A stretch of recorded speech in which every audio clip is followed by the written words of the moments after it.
All right, hello and welcome to A5 Evening, an all-party roundup. I am Grant of Broken Synapse Press, a small A5e supplement publisher. I am also an A5e narrator and one of the datamancers of the A5e datasheet. Joining me today, well, we have all of us datamancers here, but we'll start with Jen.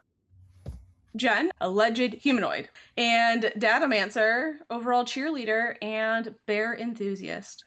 And joining us for the whole episode today as our special guest, we have Jim Temple. Jim, you want to tell everybody who you are, even though you've been here before? Sure. I am the third musketeer of the Datamancers. I am also Variant Codex Press, a third-party publisher of A5e products. This is my first product where I actually did it as a crossover to original 2014 5e as well. You are here to talk about your very latest release, a release that came out this week, which is the week of August 5th. I believe it came out on August 4th. That's Yes. a day before recording. I know we're right on top of it this week. Yeah. You want to tell us about Shadow and Illusion, your brand new Illusionist class for A5e and also 5e generally? Sure. So Shadow and Illusion started out as an idea of just the Illusionist class. And it basically grew into a whole 100-page release, realizing all these other things, that areas where we had shortfalls, like there weren't that many illusion spells in the original first party publications from EN Publishing, and there weren't all that many illusions added by third party publishers either. I think it was 29 by EN Publishing and 12 across third party releases, something like that. It's So a not a very whole lot small to build a whole number. class around. Yeah. And then it sort of grew to other areas where I felt like things could use some fleshing out, other ideas that I had for the class and the way it might grow. And so it just sort of grew into a thing. Yeah, and folks, this is it like Jim said, it is way more than just a book of a class. It is a big old a compendium on just illusion magic, basically, and it includes a class as well. Yeah. So it is definitely worth looking at for that, even if you're not interested in picking up a new class. There is a whole primer on different kinds of illusions you can use in different environments. Would you call that a table? It's less of a table and more of a More of a list. it's more of a list, but like Yeah. it's split Yeah. out for different kinds of tricks that any player could be using. I'm in the woods. I need an idea for how to cover my tracks. Oh, Jim's got me covered. Oh, moss. Of course, moss. I'll just create moss, or I'll make it look like there's more moss here. Yeah, Friendly reminders. yeah, friendly reminder, just like get the brain juices cooking, and or whatever brain juices do, tanning hides. But and since we don't have Allie here today, she was just away for this particular episode based on some scheduling issues. So I will be asking some of her player based kind of questions, as well as some of the DME questions. So that, as we said, that's pretty much the good pitch on it. But what sets, if we want to go into the class specifically, what sets an illusionist apart from like a wizard who specializes in illusion magic, for example? So that was actually my goal in creating the class to begin with. So that was an excellent segue. I've never seen anything in any sort of 5e related release that really captured what I've seen in illusions in books and shows and movies and things, and all the flexibility and all the creativity and imagination you can put into it. Always just sort of seemed like a wizard who casts not real spells or weaker spells or something. So I wanted to create an illusionist class. So obviously there was one in first edition D&D, but I wanted to create an illusionist class that sort of gave you that creativity, that ability to play lots of different kinds of illusionist characters and things. So that was really the goal. And so what sets it apart, a couple things. I kind of agree with a couple of our other third party publishers that if you're creating a new spellcaster, there should be something different about how they cast their spells. Otherwise, it's just could be an archetype of a bard or a wizard or what have you. And so this really took a while to I went from like way too in-depth and complex and pared things down and tried several things before I really landed on illusionists study, as opposed to like a wizard who studies the spell and the effect that they're trying to put out there. An illusionist studies how to trick people. That's really their shtick, right? And so an illusionist watches people, watches reactions, watches what people pay attention to when they enter a room or a new environment or something, and thinks about things along those lines. And then going back to the books and the movies and things, an illusionist should be able, it shouldn't necessarily be just a wizard, right? It should be, you should be able to be like a gnome thief illusionist, the classic D&D trope, right? That should be, that doesn't scream wizard necessarily to me. Gnomes kind of have a range of things they do. Yeah, it doesn't um scream really so sorcerer either. It's a little. There's something different there. Yeah. yeah, so I tried to Yeah. really think about if I were playing, and I was kind of writing it for myself, really. What did I want? What did I want out of this class that doesn't exist?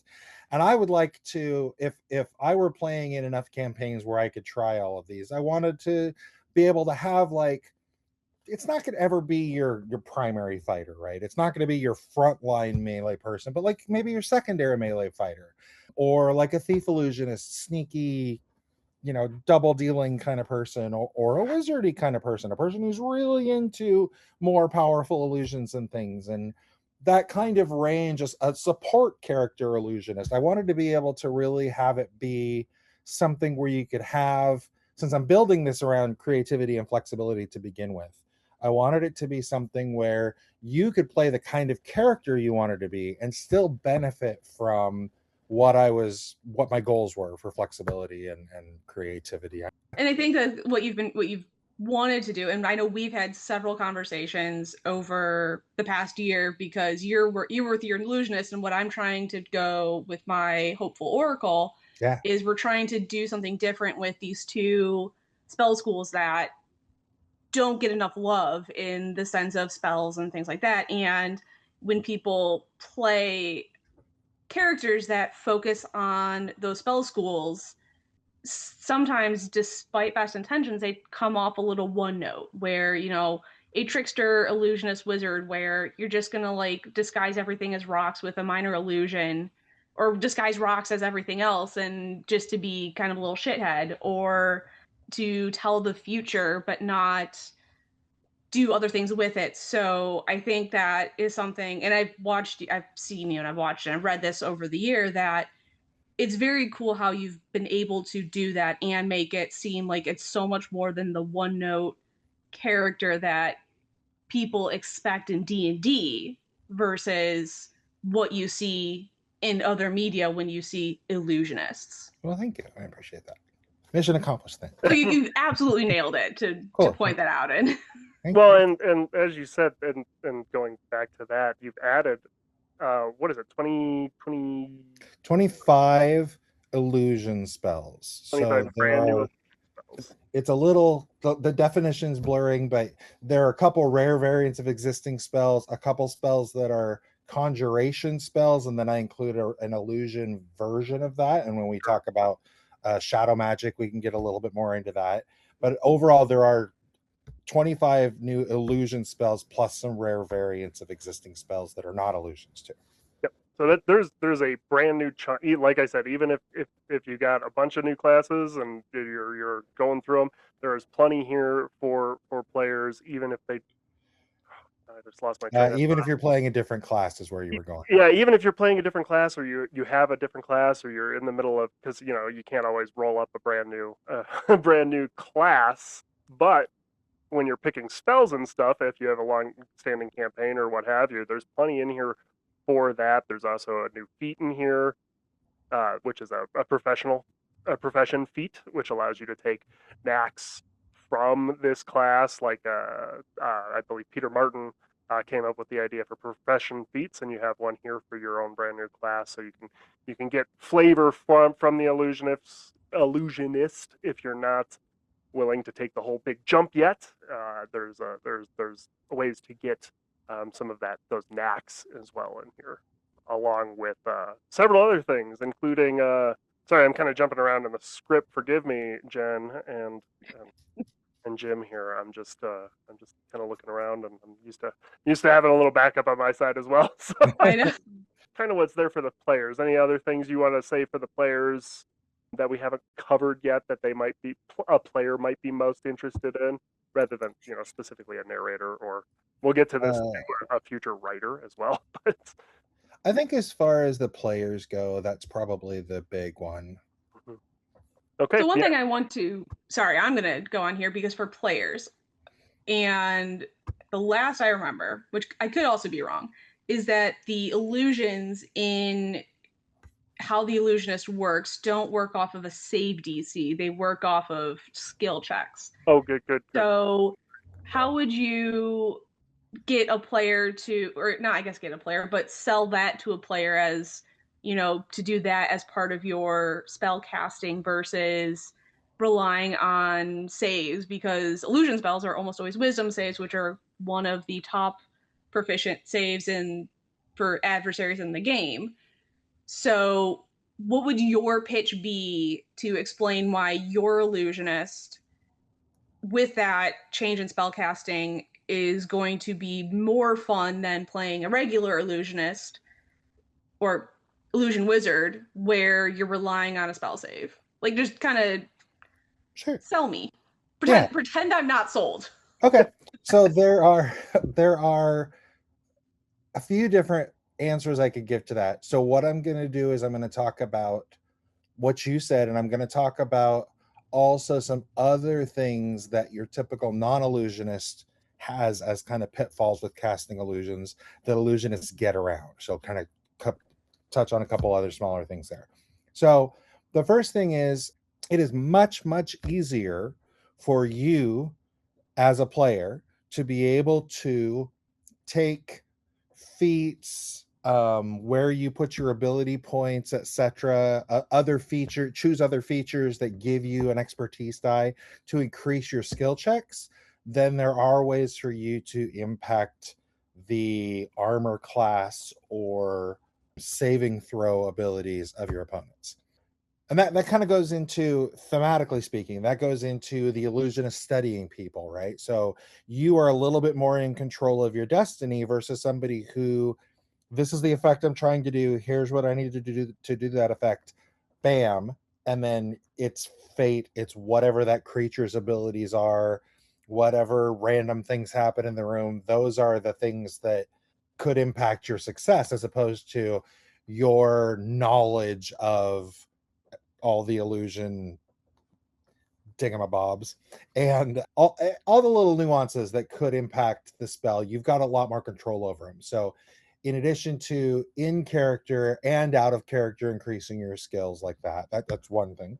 The second is, there are several things that, like I mentioned, are pitfalls that other classes have when they cast illusions that illusionist is not going to have. One example is, illusionists at a fairly low level get an ability to deceive True Sight. True Sight just sees something's an illusion. No roll made, just breaks it. Can't really build an illusionist class without doing something about True Sight. So you get to make an opposed roll. It's your deception against their passive insight, off the top of my head. Anyway, it's an opposed roll to see if you are able to, you basically refract your illusion just slightly, refract the light around it, and it tricks or muddies their True Sight a bit. And that's not something anybody else has as an option. That increases as you go up in level. You're going to get more and more likely to do that. Other things that are written into illusions, like a creature interacting with this is going to know it's an illusion. That's another thing. There is another ability that allows you to deceive senses that would normally be able to perceive something's an illusion by interacting with it. You start out deceiving sounds or scent, and then it moves on to what you see, and then eventually even what you touch something will feel real. So even if a spell has that description in it, for an illusionist, they have an ability that counters that. And lastly, there's an ability where eventually you can even detect that a creature is starting to doubt your illusion and use your reaction to cast a new illusion and make a new skill check against them. So lots of different tricks up your sleeve, for lack of a better word, I guess pun intended, that the illusionist gets that maybe a creature that would normally be kind of resistant to illusions will fall prey to a little better. But now that you said all of that for the cool stuff for the players, sell me on a narrator who might be like, well, I use all of those tricks. Why would I want to? Why would I want to let somebody bypass my dragon's true sight? That's a trick I have in my quiver. Yeah, well, it's not a foolproof on the true side. It is still an opposed roll, so they could always look at what that is and give a creature with a strong passive number there. But beyond that, there's nothing saying you can't use illusionists as NPCs. Well, yeah, You always that. That is always my answer to people that have criticisms like that. But lots Insert of new evil levers laugh. to pull there. So I did specifically write in that there are a couple things. I think there are maybe 3 spells where I actually added a tag that it's illusionist only. And when we get into shadow magic in a minute, we can talk about that more. But I did write in that although for shorthand, the tag says illusionist only, it could also apply to other creatures that are familiar with manipulating the things that make something shadow magic. So there is written in for other creatures to possibly have illusionist abilities and not necessarily have the class. okay, noted. So additional levers to pull was my Right. idea. And I always say it's a really good exercise if you do rely on certain cliches and crutches to expand. It's an excellent Also, point. also players love it when you throw them. I think Mike Shea calls them lightning rods. Hmm. Give them something to do. It's a really cool thing. Like I okay, well, I have this illusionist who can make true sight be less reliable. Well, Mhm. give them a bunch of enemies that have true sight, and then that makes them feel cool. And you have infinite monsters as a DM. Just give them something to make them feel cool. That's 100%. that's a little bit of Grant advice. It's just Oh, it's great. I stole from Mike Shea. So And it's or for the 5e crowd or the base 5e, the go shoot the monk. yeah, You know, always throw arrows at a monk in 5e because it makes them feel great. And it's like, well, there's other ways to stop a monk too. Yeah. listen, it's called multiple shots. Yeah, well, yeah, Has happened to me.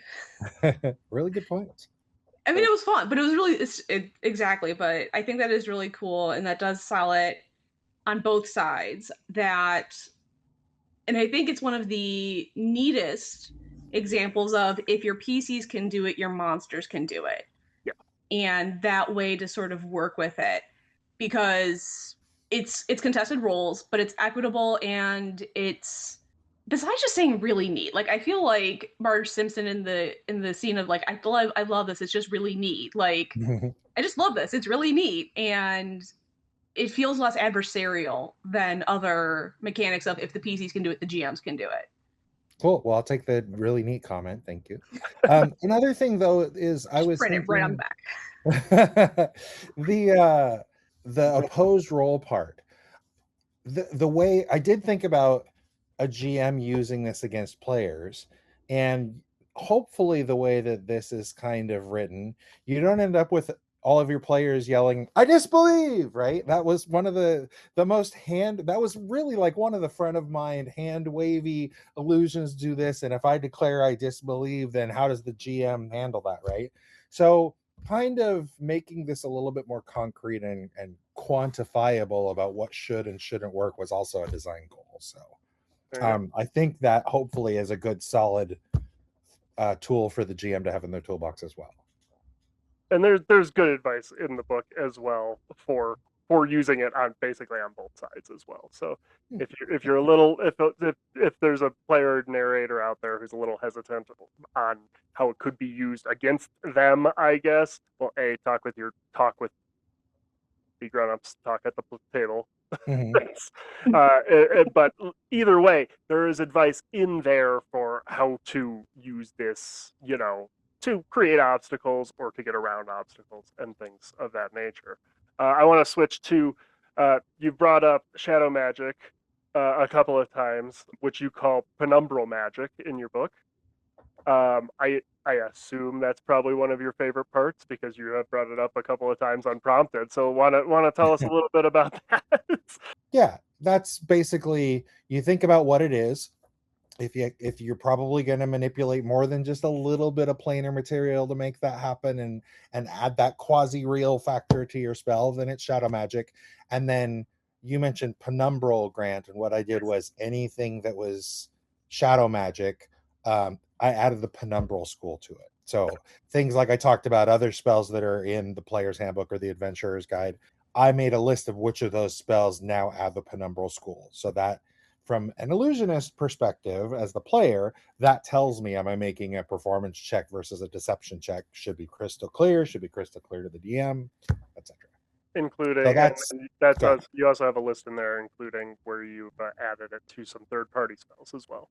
Yeah, Wanted to make that known as well, because we are an ecosystem. We're a small ecosystem, but we all do talk to each other basically daily, it seems like. So yeah. That's actually a good segue. I do want to give a call out. I reprinted, with kind permission, several third-party spells, a couple third-party, or a third-party magic item, a couple other things in there. Plenty of good inspiration on the third-party side. So I was really happy to support that. I added to the spell lists of every third-party class up through the including the blood shamanist, pool. which just Yeah. came. Yeah. Yeah, and the shamanist, that's right. Yep. I didn't do any of Mike Myers classes. I'm sorry, Mike, from your complete class compendium, strictly because that would have really pushed my release out a long ways to suddenly have to review 10 more new classes That would have also and added figure out how to work them in. So substantially too. didn't support them for now, but I supported every single other A5e class that exists as of recording today, like you mentioned, including the brand new shamanist. Including the brand new shamanist, which we will talk about a little bit later, because Anthony, our last guest on the show, had a successful campaign, and the shamanist is also out there in the wild now. So yeah, I love the shamanist. My wife is a 3rd level shamanist right now in our yes, I thought one of my players is about to transition to shamanist too. So the PDF, I'm like, grubby hands. But illusionist is something that I think once I get a chance to play, I will want to play, because, as you say in the forward, or part of the forward, that you actually specify kind of who this class is for, or what type of player it's for, and it's not. Well, here I'll hand it over to you. How you want to describe it, but it's not for maybe a brand new player, for example. Yeah, and I instead of worrying about is it an expert class or an intermediate class, when those labels don't really exist, No, I just said it's not for beginners, right? It's for somebody who, because it's not just, if you've got somebody who's already struggling with the rules and what a particular spell does, asking them to do this and give a creative, what are you doing with your spell, might be a little much. So I just said it's not for beginners. I think I said for experienced players in one place and not for beginners or in another, but that's, yeah. I think, Grant, you and I talked about, I would say it's probably as not beginner friendly as like a warlock, like an A5. herald. Some people have some, it kind of depends from player to player on what's too complicated and what they can wrap their brain around. Even we don't have a consensus in the third party group. It's one of those hard things to because it's like, what is options or is adding? Yeah, does options make it complicated, right? Or do mechanics, exactly. Or does action economy? Is it action economy, or is it just choice paralysis? Even it's just like one of those things. And it's, if y'all have an idea, we don't have comments turned on, but you could shoot us an email, and we have, or hit us up on any of the A5e discords, because we're all there as well. But because I forgot to respond, but like my idea of a not beginner class is a bard, especially an A5e bard, because of action economy and all the things you can do, but also the types of spells they have available, which aren't blast spells. So, which Right, I'm I would imagining say, the illusionists also, they're not a blast caster, so having the creative juice to figure out what you're going to do to help is not your typical I cast fireball beginner. Yeah. And I know that Nothing wrong with Fireball, by the way. Yeah. I am not slandering Fireball. Do not take this as me slandering Fireball, internet. I think some people that kind of naysay, oh, well, the bonus action wasn't meant to be what it is. Well, I kind of gave probably more bonus action spells than you would like. So fair warning about that. I feel like if you're sneaky, it means you're doing things kind of unexpectedly. And there were some of them that I just kind of imagined, am I going to be, if I'm playing an illusionist, is this something where I'm realistically going to want to do this spell and something else paired together in the round? That's what determined it, not how overused his bonus actions. So yeah, fair enough. And I mean, is it fun at the table? Is really the main thing. If it's too many bonus actions for some people, well, a lot of people think that's a lot of fun because it's like, well, I mean, that guy does a bunch of bonus actions, right? Or that girl, that rogue does a bunch of she's doing all sorts of crazy stuff or what have you, and it's like, well, you know, magic casters don't have a lot of bonus actions really. Now that I kind of think about it, so I could be really. That's embarrassing. One of the datamancer's, but it's not something I have really cataloged. So. I mean, I've got a character that I'm playing right now has a pretty extensive spell list and hardly any bonus actions. So you're not wrong at all. Yeah, I mean, it's just one of those kind of vibes thing. It's just like, yeah, bonus if you want a spellcaster with a lot of bonus actions, perhaps Illusionist is right up your alley. Right now, it's only available on DriveThruRPG. DriveThruRPG. I have link will be in the show notes. And also look out for Jim's next release with EN Publishing and Gate Pass Gazette number 54. Yeah, you got coming out maybe this week. Or maybe this week, August. I think that usually by the 10th at the latest. August already. I know. I have a kid who's 2 weeks from going back to school, and it's like, wow, where did this? Went by fast. Yeah, went by fast. Because we had an audience question from Near, a friend of the show, Near, and now is, I think, a great time to put it in.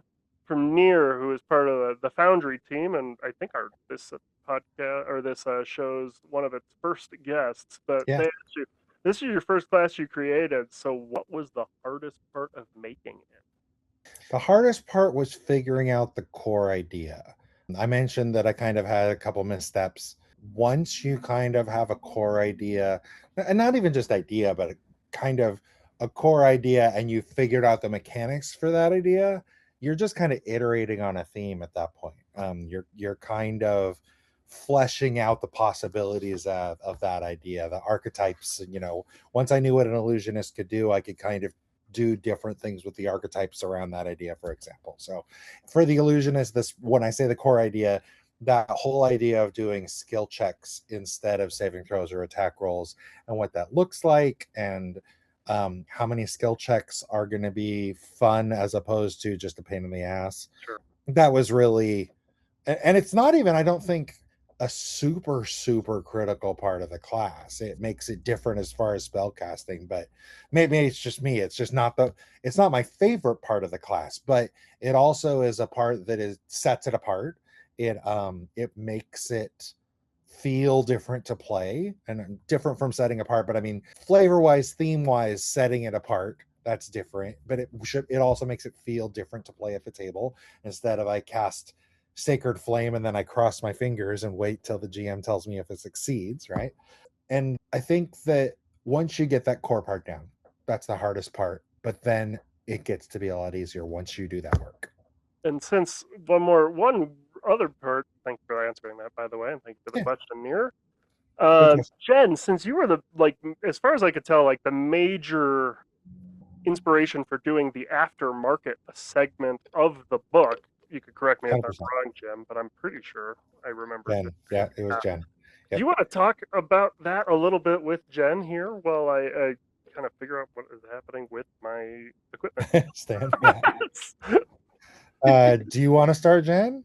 Yeah, so one of the things, as I have talked about several times, is I'm working on a class of my own. And one of the things, as I am a chronic overthinker, was what would be things to future proof this class, especially as I started seeing Gay Pass Gazette articles for new class features and new knacks and all those kinds of things. And then there was someone in one of the A5e discords who was talking about something they wanted to do, and it was just referring to a condition as if it existed. And so I kind of, it really started turning gears of, well, how would you future proof this to make this useful? Like, would you identify cursed as a condition, or would you identify this as something to have other people be able to reference and do that, not just publishing wise, but in your game? That really kind of churned my gears. And I was like, oh, well, what are the really cool things we've done?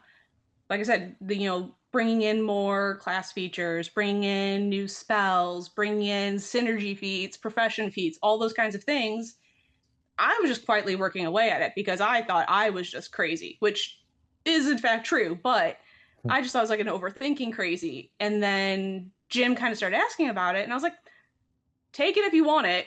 Here we are. And I just kind of laid out what I liked to do or what I was thinking about, and Jim loved it, which is just a huge boost to my way of thinking, and so I like it.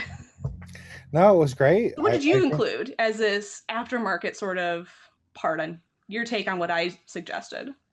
Yeah, I maybe even define it more than just future proofing, I guess, because the section is really, I like it a lot as a writer as Oh well. yeah, Yeah, I left it for him to define. so Jen just gave me a bullet pointed list on what they were trying to, what they had in mind, right? Like, what, here's what I have in mind for brief thoughts as I work on the class. Here are my thoughts so far on this, right? And I'll be honest, it inspired me in several other ways about the class beyond just the aftermarket section, because it really made me think about the whole reason a profession feed exists for the illusionist is because of the aftermarket ideas from Jen. It was, how do I future proof this? I'm not just putting out a class, and I started to think about it different from, hey, there aren't enough illusions, or that kind of where I talked about filling in gaps, but more like, how do I make this the most comprehensive, everything you might need to play an illusionist, to design for an illusionist? I would love that. To, like you mentioned, the profession feat, dip your toes in illusions but not use too much of the book, etc. I really, it made me think about things. One of the things that, as a datamancer, that that aspect of my brain that I'm the most happy with is, I did, as of this recording, a list of every single illusion spell and its source that exists in the A5e sphere today. All the third-party content, including third-party content that we don't usually build off of that much because it's a little bit niche and stuff. And I do plan to do an update to the PDF probably around the end of year, because I know we've got Fate by Peter Martin, we've got Forgotten Vault Unlocked is coming out, we've got the, I forget what it's called, the Tome book by Secrets of the Tome. A5E. Yeah, Secrets of the Tome. all of those are coming out after I'm releasing this, but later this year. So it'd be silly for me to think there's a line drawn in the sand. Yeah. Am I going to update it every single time anybody writes an illusion spell going forward? No. But I will update this list Well, around the end of the one year. thing we could do is we could just update the data sheet with them. Yeah. If it sells really well, I might actually do my first physical print on demand book with it. And that obviously draws a line in the sand. Well, I'm not going to be updating that regularly, but if I did that, it would be after I do this end of year update for the spell list. So we'll see how that turns out. Aftermarket though, sorry. Oh yeah.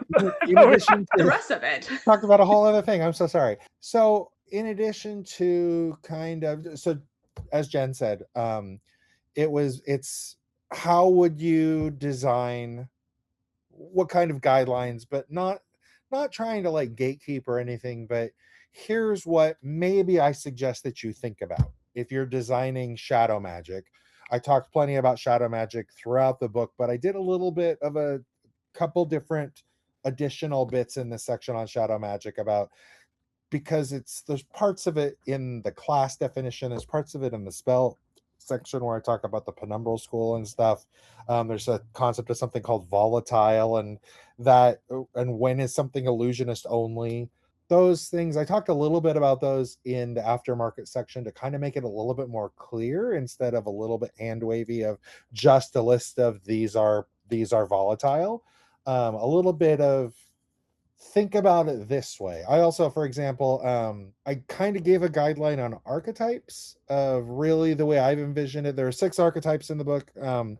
I kind of said, so far the archetypes fit into one of these 3 categories, and I kind of defined them that way. Like I said, not trying to gatekeep, but that's an easy way to think about, what do I do for an illusionist archetype? So it kind of, hopefully is a little bit more guidance.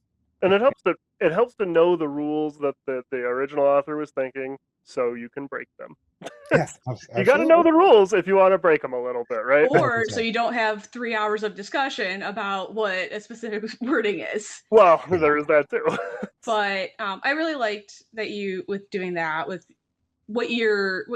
how you wanted to divide your archetypes and stuff, because I know that's one of the things I had brought up when I was introducing the concept of in the first time, was essentially like liner notes, where this is what I was intending. I want you know, if you're going to make something, a good idea is to give them this at first level, this at third level, this at, it's, you know, kind of what you would want it for consistency, because I love a lot of the archetypes that are out there, but there are some that have been put out that don't follow a consistent power elevator as you go up. And some things can be really, really front loaded and then really poorly backloaded.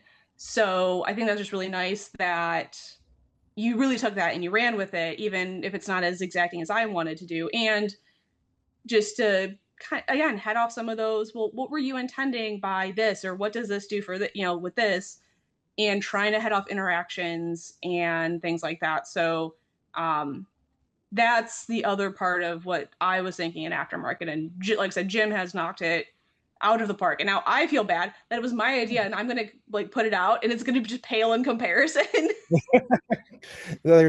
I stood on the shoulders of giants on so many things with this release. There's a whole bunch of the profession feeds were totally a Peter thing, etc., etc., etc. So lots and lots of ideas. Aftermarket was a great idea. I just took your concept that would have never occurred to me, and I ran with it. That's all. Well, thank you. That does make me feel good. All right. Well, thank you for joining us, and everybody pick up Shadow and Illusion, Comprehensive Guide to the Illusionist Class. Perfect. Believe what you see. Believe what you see. Available on Drive-Thru RPG Digital. All right, and then let's move on to some of our roundup. If Jim wants to stay with us for the rest of the show. Happy to. Perfect. All right, we have the Mimic Moment, brought to you by MiMo, who is hiding somewhere in my half reorganized space. We're going to start with our third-party roundup, where we're going to begin by talking about RPG Trader, a new selling platform that our community has started to find, but also other system communities have started to find out there. There's Daggerheart, there's Pirate Borg, there's A5e. There's a lot of systems out that are already on there. And the great thing about RPG Trader, not an ad, but not a paid ad, is that it gives a greater cut back to the creator, and the back end for publishers is very easy, very intuitive. They have a strict anti-AI policy. The interface is while it looks like cutesy and simplistic, it's really easy to navigate. And you can follow creators really easily. You can rate and like things much easier than I thought Drive-Thru could. And again, it's competition. There's not a huge stranglehold of exclusivity. And I think even as you guys were finding out, exclusivity contracts and things like that aren't in there. And they have great customer service. They from do. What we've heard. I can attest to that specifically. They're very snappy. I'm the one that suggested they even add level up A5e to it, and it was done basically instantly, and it was over the weekend too. So like, I'm not encouraging work on weekends, but it's just it's nice to know that there's a human person right there just wanting to spin up their thing. I believe it's also based in Australia, which is neither here Yep, nor there, Australia but or New Zealand, but that's kind of fun. indeed. Yeah. Authors that are currently on there are Plant Witch Press, Jessie Mullins, friend of the show, and she's got 2 bundles, as well as the Void Sorcerer, which is an exclusive, and we will discuss later. Andrew Engelbright is on there, and Peter Martin from Purple Martin Games is also slowly getting most of his releases on there. And then, not necessarily in an A5e specific matter, but Nix Alba, the author of the A5e Dastardly Desert Deeds, is on there with token art. And Nix, actually, thank you, Nix, for pointing out RPG Trader for all of us to find and enjoy. Yeah. Yay, Nix. Also, to plug Nix's tokens, they're all hand-drawn, and they're pretty cool. Also, Nix is likely going to be a future guest on this show. Indeed. Wonderful. Not the next guest, I think the one after that. So next, we've got Stories We Tell Ourselves from Wild Golem Games, who is Nier, Foundry expert and friend of the show. And Nier brings his debut with an expansion on building a character's backstory with something he's called the Myth System.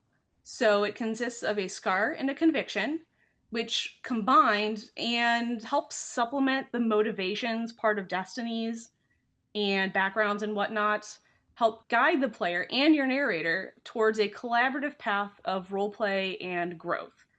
So unlike Destinies and Backgrounds, where it gives you like, oh, here's a connection, here's a motivation, you expand on it, or the narrator expands on it, and it's not a process. The Myth is a collaborative process, but it also doesn't provide a huge mechanical benefit like Backgrounds and Destinies do. So it's a supplemental tool, not a replacement tool. And it is really cool just to see how someone could write down the ways to expand a role-playing game. And in addition to the Myth, there are 2 backgrounds, the Scion and the Tax Collector, and 2 Destinies, Testament. And this can also be found on RPG Trader, but also on DriveThruRPG. Links in the show notes. Indeed. Really cool. I've read and it's a really cool release. It is really not cool. what I had expected from Nope. Nier, who I just associate with the Foundry side of things, which I associate with being more crunchy and like, you know, that kind of thing. This is way more narrative tools. Yeah. And it's really cool because it seems like it combines what you would get advice for from God knows how many YouTube videos of how to be a better role player. Mm-hmm. And it does it in such a succinct but engaging way of being like, here's how you work together. Here's a great checklist, more or less, of what you do. I mean, that just puts like 6 dozen videos completely irrelevant. It does, and it's like 12-page? It's like a 12-page release. Yeah. Like, oh yeah, it's nice. It's crystal. Yeah, it's a wonderful release. Yeah. And even my roleplay heavy friends love it. They're like, this is actually really cool. Like, I wouldn't have thought about it this way, but it works. Our next third-party release is Call of the Void from Plant Witch Press. It is the Void Mind Sorcerer. Once again, Jessie reminds us why her aesthetic switches from cozy to spooky horror and eldritch. Mm-hmm.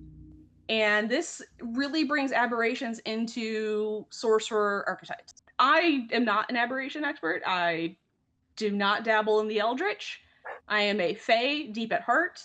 And I know Jessie really wanted to try and capture the horror part of eldritch horrors that make all these aberrations what you think of when you think of aberration. So there's the tentacles and the deep speech and psychic warfare.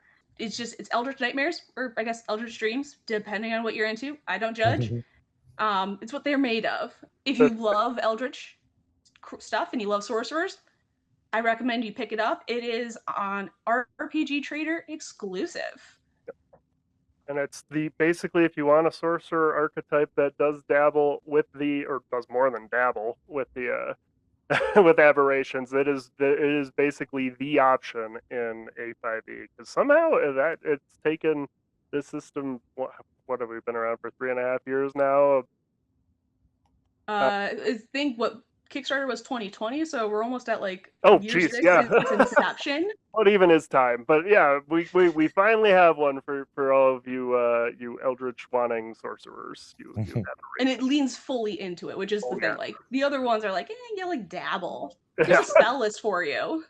All right, and that is our third party roundup. On to our first party roundup. All those links will be in the show notes, of course. Yes. With our first party roundup, we have 2 Gate Pass Gazettes to talk about. Our June issue from Gate Pass Gazette 52, we get Marshall class features, which is very exciting. Marshall's on my to play list. We got some archetypes related to gods of the ancient world, and not so ancient.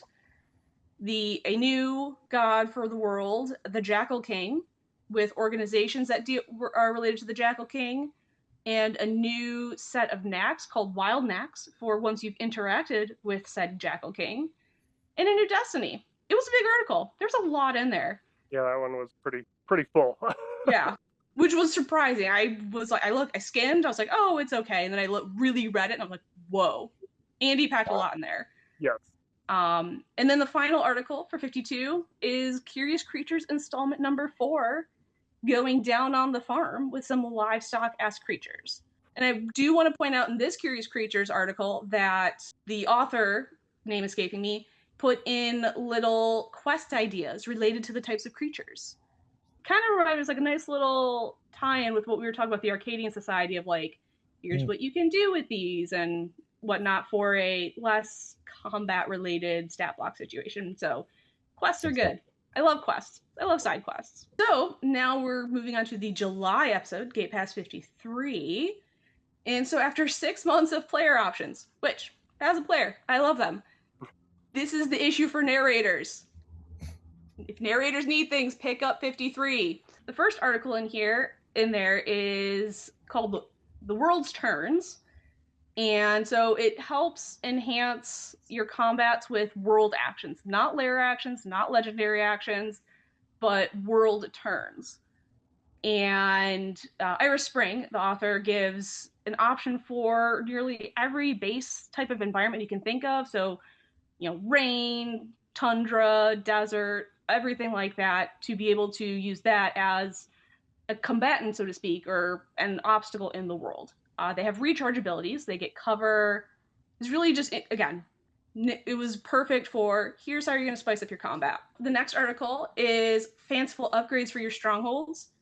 So as we've discussed before, strongholds was one of those features in A5e that set it apart from base 5e. And then 5.5 brought bastions in, which is just, like a Xerox copy, let's be real. But the part of Bastions that was really interesting was you could design the rooms in it. And so Fanciful Upgrades essentially brings that concept into it. So it's like a half party, half narrator part of the release. Michael McCarthy gets us in there with talking about how we can make our Bastions really cool. So it's more than just, here's a library, have the restricted section to do this, things like that. Third article is about living labyrinths. So we've all heard about, like Boba Fett inside the Sarlacc, Jonah in the whale, Geppetto in the whale. Whale's really getting a bad rap here. But they're big and they don't even know. Listen, they don't deserve it. They're just big sea puppies, except for killer whales. They deserve it. They're water bears. They are water bears. I love them. So, but you always get that story of someone swallowed by a big creature. And so what Nathan Dorello, this author, did was how to make the inside of your creature, your Titanic-sized creature, into a battle map or into the environment to fight in. So it's a special kind of region. So you're probably going to you could have things like, exploration within there. That would be disgustingly wonderful. And so like a really ambitious narrator can really, go on with a Titanic-sized enemy on there. Your turn doesn't have to end because you were swallowed. Or you got shrunk and then put in something too, which is another thing that I just thought of. So you can have your that trope going inside of somebody. A magic school bus, but make well, it there is that, but that was before. There's the movie before that. Wondrous jerk. Regular combat with the frizz? No way. And then final article from this latest issue is Sugar and Spice. So as A5Evening's alleged humanoid and likely Fae creature, this article goes to what I like best, the Fae. And this isn't the fun, colorful, lighthearted side of the Fae. This is the terror and the don't eat things from the Fae part of the Fae.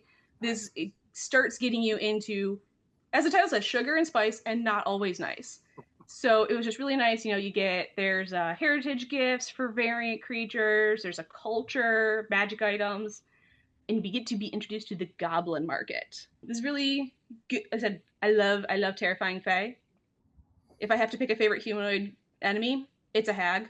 Let's go for it. And then just a little bit on Alpha Star. Alpha Star issue 2, I believe digitally has been fulfilled. Issue 1 is up on Drive-Thru RPG. And I've been really like going into it. I was kind of like, you know what? I could go back to sci-fi. I could really go back to sci-fi. I could really dig in there. So good job to the Alpha Star team. And I can't wait to see what we have going on there. Yep, and I, as somebody who runs a game that is both fantasy and it's science fantasy, I use a lot from Void Runners and starting to pull in stuff from Alpha Star as well. So it's fun. I didn't realize how much they crammed into those 2 issues. They're which big. is really cool. And the next one of that should be soonish. And it'd be a third quarter one, so we're right in there, aren't we? So we are in the third quarter. So keep an eye out for that. So. And then we're gonna do a roundup of our crowdfunding projects. So complete class compendium for Mike Myler. The last of the book should be shipped, and so then that way Mike can close the fulfillment and hand off the PDF to Storytelling Collective so they can put it out for purchase. So keep your eyes peeled for when that happens. And Mike's next project is a return to the world of Grathandis with 2 forays into the world, Forever Darkened Into the Veil. This is also going to be on Kickstarter, although there is no projected launch date. Link will be in the show notes to follow along. Last month's guest, Anthony Alipio, Warden of the Veil, the Shamanist class. In case anyone missed how freaking excited I was that he met funding. He met funding. And did really good for our first Kickstarter. And as a bonus, he added a reprint of his Bone, Sinew, and Blood combat tradition that was originally in Gate Pass Gazette number 39. Digital copies came this week. I got my hands on them. Did I? Yes. I got all the rewards. I was very excited. Kind of doing a little dancing in my seat. It was great timing. K-pop Demon Hunters came on right as the email popped up saying I had something from Anthony. Awesome. The Kismet. And then just to add a little bit of some VTT news, the Foundry implementation of A5e has been upgraded to version 14 of Foundry. So they are no longer behind on versions and are updating to quash bugs and add features as we speak. Ahead of schedule. Very cool. Yep. We have Nier and Necro have done a fantastic job of just putting in the work to get this going. And that is the Mimic Moment. And normally, Allie closes us out with some sort of off-the-wall question about off-the-wall question, characters. But as something that, since we have all us datamancers here, what we could do is talk about a couple of things, put my feet to the fire about getting the spells. Now that Illusionist is out, I was going to start the spell page overhaul on that with your new release, Jim. So people look forward to that because it's a lot easier for me to get 25 new spells put into the new format, and then I'm just going to count on task inertia to carry me forward with that. And there's so many spells in A5e, y'all. Yeah. Be patient with me, but I'm going to start with Jim's new release and get those all in there. So listen, that's how I feel about the monster spreadsheet. That one day will be finished. I promise. It's just, it's a lot. It is going to be a lot. Also, the Shamanist is not yet fully in the datasheet. I know we started I put combat traditions and combat maneuvers in. I was going to work on doing the other stuff, but datamancers, go ahead for it. I'm not holding this as a claim. And probably, just, and then obviously Gate Pass 54 is going to come out, so that'll be on there. Your new I know we had a part of the visualization stuff that you've kind of put on the back end. Oh god, that's almost after monster datasheet, but that Sure. got before datasheet. Well, you've given us a lot to work on that. So for some of you don't know, I want to put when Clark started the datasheet, he got a lot of traction by putting out a lot of visualization of what archetypes were coming from what authors and how many of them were there and that kind of thing. And I want to start doing that again. And Jen's put a lot of work on the back end. So expect to see some of that coming from me as soon as I figure out how to make Google Sheets do what I want it to do. I'm an Excel guy. I could do it in Excel. But for some reason, Google Sheets is just different enough that everything I know how to do is wrong. So yeah. I'm working with it. And then Jim, do you have anything that you're working on that front, on the data sheet front? No, I really was focused on getting this release out the door, so I'm happy to step in and be a third wheel for either the monster sheet or the magic sheet. I know I've mentioned that before and then sort of went silent, but I do mean it. I will definitely pitch in and help you guys with that. Absolutely. And again, all of you, this is a thing that the three of us do just for fun, basically, because we like data. We all have our own separate sheets. Even on top of the sheets that you all see, we all have our own sheets that are not, it's just... I was like, I have at least 4. Oh yeah, I have so many because every one of my players is in a different time zone, so it's just, this is the way that I basically get to communicate the things that I have in our games and what's available for them to look at and things like that. And since there's not really a character mancer, like I use Google Sheets and to make that for them, because that's the best I can do. I know that they're working on a character mancer over on Foundry. I don't know what the timeline is for that. I don't think there's a set timeline for that. No, I'd say it was going to be 13 and then the character mancer, and then it became 14, then the character mancer. But I think they have a couple other big tasks in terms of let's introduce new mechanics, Jim. Yeah. For that, and then I think, because I was like, we all have spreadsheets, Jim and I think we've all built our own character mancers based off of what we're using or can use. And I know the Excel or the Google Sheets spreadsheet version can be a little overwhelming or not sure how to use it. I know we would love to have some sort of alternate, cleaner means of getting the information out, but a lot of the good options are paid. We are doing this for fun. We haven't figured out the right balance. If people have ideas, we're all open to shoot us information. And but we love doing this because we see questions all the time in the Discords of what would I like to do? What should I do for what class? Or has this been done? And it like the little antenna go off. We're summoned, and have you checked out the data sheet? And being able to use that. Some people still just find it, and it's brand new to them. For sure. It's like, oh, well, that makes it worth it. Yeah, it's exciting because I just put my own sheet together because my brain itched. Like, I had to organize it because I all the third party stuff in A5e. There's a reason we do this show. It's because all the third party stuff in A5e is so good. Yeah, we all talk to each other as authors. We all get balance consulting. We're just a good ecosystem. It's not a big system. I mean, it's so all of us are allowed to kind of just fill what we want to fill and just and get ideas from each other and that kind of thing. So it's just all of the those are our strengths. Yeah, all of the non-alert system, and we all talk. We all talk. Because that's why I trust it, and that's why I give all the third party options basically to my players, so long as it fits setting. And it's I started joking with someone that it's essentially balance reviewed 3 times, once by the writer, once when someone asks for an opinion, and then when it gets submitted. So if something is well and truly broken, you have found the player that has figured out every loophole in the system, Right. or it's the one thing that didn't get tested. Yep. And so it's just really nice. But like, yeah, I had the itch, and then I was talking to you guys, and I was like, oh, like I have a spreadsheet for that, and I was like, come on in. Come on in. The water is weird, but come on in. Yeah. We're not really in the water. We're just, analyzing it. Yeah, that's right. Yeah.